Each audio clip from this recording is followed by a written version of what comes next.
नमस्कार, मैं हूं आपके साथ अभिषेक शांडिल्य। आज बात करेंगे सिंगोल की, जो 2023 में चर्चा का विषय बना हुआ था। सिंगोल यानी वो छड़ी जिसे प्राचीन भारत में सत्ता हस्तांतरण की प्रक्रिया के रूप में देखा जाता था, जिसे पवित्र इसलिए माना गया क्योंकि इसके माध्यम से दक्षिण भारत में 1600 वर्षों तक राज्य करने वाले चोल वंश के शासकों से ये अपेक्षा की जाती थी कि वे निष्पक्ष और न्यायपूर्ण रहकर शासन चलाएंगे। आगे चलकर भारत की आजादी के समय में जब अंग्रेज भारत से विदा हो रहे थे, उस वक्त सत्ता हस्तांतरण के समय जवाहरलाल नेहरू ने अधिनियम यानी तमिलनाडु के संतों के माध्यम से सिंगोल को स्वीकार किया था। बाद में हालांकि तमिल के वैभवशाली इतिहास के प्रतीक सिंगोल को प्रयागराज के एक संग्रहालय में रख दिया गया, जहां इसकी पहचान थी पंडित जवाहरलाल नेहरू को भेंट सुनहरी छड़ी। तमिल के राजवंश चोल से लेकर भारत की आजादी तक, उसके बाद अभी पिछले साल ही यानी साल 2023 के महीने में नए संसद के उद्घाटन के दौरान भारत के वर्तमान प्रधानमंत्री नरेंद्र मोदी ने सिंगोल को संसद में लोकसभा स्पीकर की कुर्सी के ठीक बगल स्थापित किया था।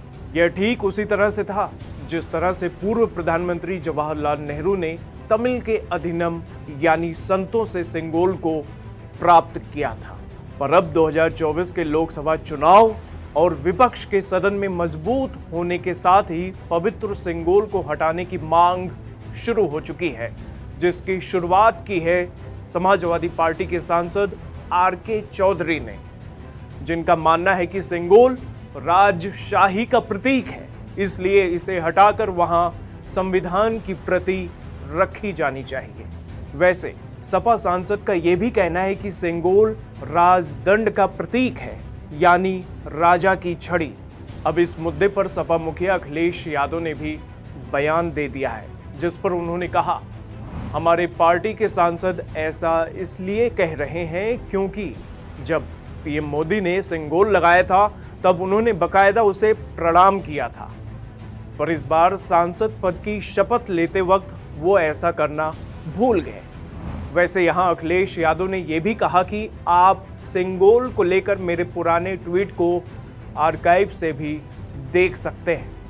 समाजवादी पार्टी की तरफ से सिंगोल को लेकर उठी टिप्पणी के बाद अब इंडिया गठबंधन से जुड़े दूसरे दलों ने भी पवित्र सिंगोल को संसद से हटाने की मांग तेज कर दी है, जिसमें लालू यादव की बेटी और बिहार के पाटलिपुत्र सीट से आरजेडी सांसद मीसा भारती ने कहा, सिंगोल को अब म्यूजियम में वापस रख देना चाहिए।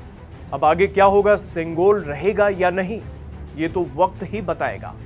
पर आने वाले समय में ये देखना दिलचस्प होगा कि 18वीं लोकसभा में अभी और कौन कौन से मुद्दे सामने आने वाले हैं जो पीएम मोदी ने अपने पिछले कार्यकाल में लिए थे।